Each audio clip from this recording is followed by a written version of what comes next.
Magandang umaga po sa inyong lahat. We all know the pain of isolation and the pain of separation. Kung hindi mo pa nararamdamang pandirihan o layuan, naranasang pagtabuyan o ikulong sa buong buhay mo, ngayon alam na nating lahat ang pakiramdam. Bakit? Dahil lang sa pandemya, hindi ba? First, we were all quarantined. Tayo ay ikinulong, isolated in our homes. Ilang buwan din yon, hindi ba? Ang tagal nating ikinulong. Hindi natin lahat inakala na sa talambuhay pa natin mangyayari ang isang pandemya. Hindi ba't nababasa lang naman natin yon sa isang libro? It's a good thing. Meron tayong internet kahit papaano, pero tandaan nyo, hindi lahat may internet nung tayo ay na-quarantine. Marami sa atin nawalan ng koneksyon. It's a good thing, meron tayong ayuda, pero tandaan nyo, hindi lahat nabigyan ng sapat na ayuda at marami ang nagutom. No human contact maliban sa iyong pamilya. The pain of losing human connection and human interaction. Samantalang bago ang pandemya, we all took that for granted. Kaya nga pagdating ng pandemya, nung tayo ay na-isolate na, some did not cope well and fell into despair. Hindi lang yun. Pagkatapos ng tayo ay i-quarantine, sa pilitan ikulong, nung tayo ay pinalabas na, pwede nang lumabas. Marami sa atin, takot pa rin sa human interaction. Dahil natatakot sila, na baka sila'y mahawa pa.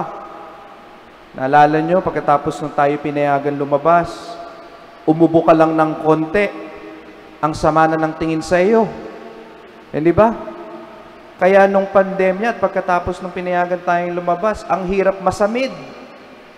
Kapag nasamid ka at naubo ka ng konti, ay naku po, ang sama-sama ng tingin sa iyo. Lalayuan ka. Hindi ba? Suminghot ka lang ng konti. Lalayuan ka na. Hindi ba? Hanggang ngayon, some of us still wear masks to be cautious. Pero tandaan nyo, before the pandemic, wearing masks is never part of our culture. Hindi ba? Panahon ng flu. Halos lahat na ng kasama mo sa opisina o sa eskwela, may sipon at ubo. Pero ni minsan di tayo nagsusuot ng mask, hindi ba? Ngayon lang tayo nagsusuot niyan. Naalala ko, during the pandemic, nung tayo na quarantine, because of this bright idea, and I think this is God sent, of community pantries. Naalala niyo yung community pantries? Marami doon, talaga namang natuwa, pero meron ding iilan that were against it. Why? Kakahawahan. Naalala ko nung sa isang balita na maraming pumipila sa mga community pantries, may ilang mga tao ang sinisigawan sila, nagagalit sa kanila. Yung iba nagagalit dahil hindi tama ang pagsuot ng masks. Yung iba nagagalit sa mga nakapila kasi dikit-dikit sila.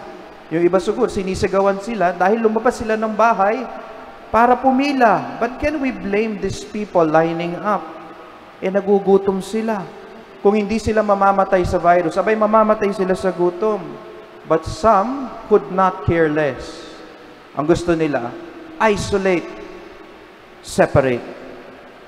Kung alam lang nila ang pakiramdam ng nilalayuan, pinandidirihan at itinataboy, sabi nga nila.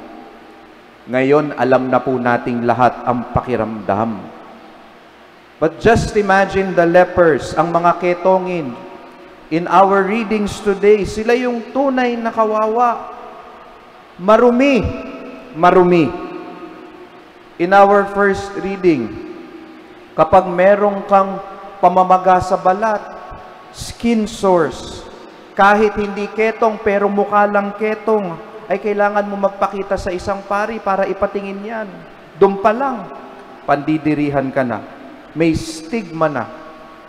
Nung panahon na iyon, hindi pa naman nila tunay na naiintindihan kung ano ang ketong o Hansen's disease na ngayon, highly treatable na. But before, paano kung yan ay allergy lang?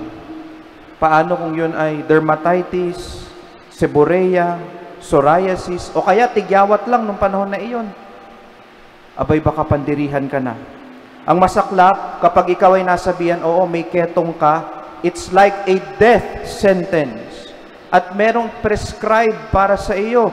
Hindi ka magsusuklay. Nakatakip ang iyong nguso. Parang mask, ano? Nakatakip ang iyong nguso at punit ang damit. Abay, parang nung pandemya lang ito, Hindi ba? Nung tayo ay nakulong. In Jewish tradition, rending or tearing garments are done in times of great despair and sorrow. Usually kapag merong patay. Leprosy was a death sentence. A time of great sorrow and despair.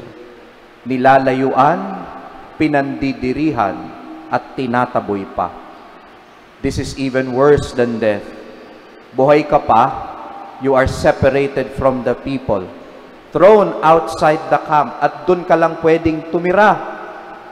At ang nakakahiya, adding insult to the injury, kailangan mong sumigaw, marumi, marumi. Mga kapatid, if during the pandemic, we did not reflect our state of being unclean, we missed an opportunity. Dahil sa kasalanan natin, lahat tayo karapat dapat sumigaw ng marumi, marumi. Hindi tayo malinis. Kung mayroon po sa atin na tingin sa sarili ay malinis, ay baka'y nagmamalinis lang tayo.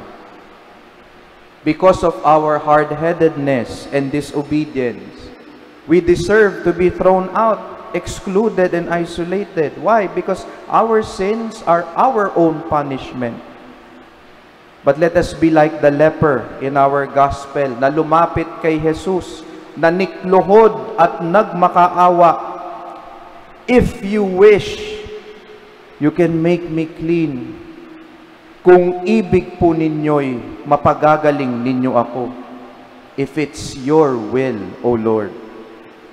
You know, I am sure, even before this leper approached Jesus Christ, ito na yung panalangin niya, buong buhay niya, na sana siya ay gumaling. He persisted and persevered and fixated on this specific prayer. Pagalingin niyo po ako, Panginoon. Dahil siya ay nagdurusa, hindi lamang doon sa sakit mismo, nagdurusa siya sa pagtrato ng mga tao sa kanya. Isolated, separated. All his life, he has been praying for a miracle. But it came to a point that in his prayer, it shifted from, I wish, I want, to what God wishes and what God wants. Kung ibig po ninyo. Hindi niya nakalimutan ang kanyang panalangin na sana siya ay gumaling. But he learned to surrender to God's will and providence. Because he knows what is best for him. At anong tugon sa kanya? Ibig ko. Gumaling ka. I do will it. That is what God wants for all of us. To be made clean. But it takes humility to recognize that we need healing. We need cleansing because of our sins. And we need faith to surrender to God's mercy. Mga kapatid, if in our experience of the pandemic, nung tayo ay nahiwalay, hindi tayo nagmuni-muni in our lack of empathy for those who are alone and isolated, pag hindi natin natutunan ng salitang habag nung pandemya, we missed an opportunity. At yun yung nangyari sa mga Hudyo ng panahon ni Jesus. They missed an opportunity in dealing with their brothers and sisters with leprosy. Okay na sila ay tawaging marumi, to label them unclean, to treat them unclean, and to leave them unclean. Pero si Jesus hindi siya papayag. In His compassion, He did the unimaginable. He made Himself unclean to make the person clean. Moved with pity, puno ng habag, He stretched out His hand at hinawakan niya ang taong may ketong. No Jew in his right mind in that time would do such a thing. Hindi lang sila malilabel na marumi, mahahawa din sila. But Jesus was no ordinary Jew. He showed us what the right mind should be towards our brothers and sisters who are sick. Whatever you do, do everything for the glory of God, not seeking my own benefit, but that of the many. Yan ang salita ni San Pablo sa mga taga-Korinto sa ating ikalawang pagbasa. Hindi iniisip ang sariling kapakanan, hindi isinasalang-alang-alang ang sariling buhay. Ang iniisip ang iba, mabuhay lamang ang iba. Alam niyo po, si Jesus, siya na tunay na malinis. Siya pa ang nakaramdam ng kalulos-lunos na kalagayan ng mga tinaguriang marumi. To care for the sick is to care for relationships. Pandaigdigang araw ngayon para sa mga may sakit. At sabi ni Papa Francisco, nandito tayo ngayon sa mundo dahil merong tumanggap sa atin. Una, ang pamilya natin. Tayo ay ginawa para sa pag-ibig at tayo ay tinawag sa kapatiran at pakikipag-isa. Ito ang nagpapatibay sa ating lahat, lalong-lalo na sa panahon ng karamdaman at kahinaan. Community, relationship. This is the first therapy that we must all adopt in order to heal the diseases of our society. At kinakailangan natin ng compassion, habag para magawa iyon. Mga kapatid, we already know the pain of isolation. We already know the pain of separation. We all know the suffering of the unclean, hindi tayo malinis. Let us be imitators of Christ in His humility and in His compassion.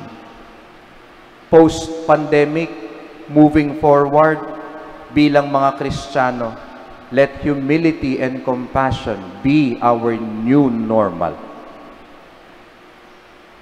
Amen.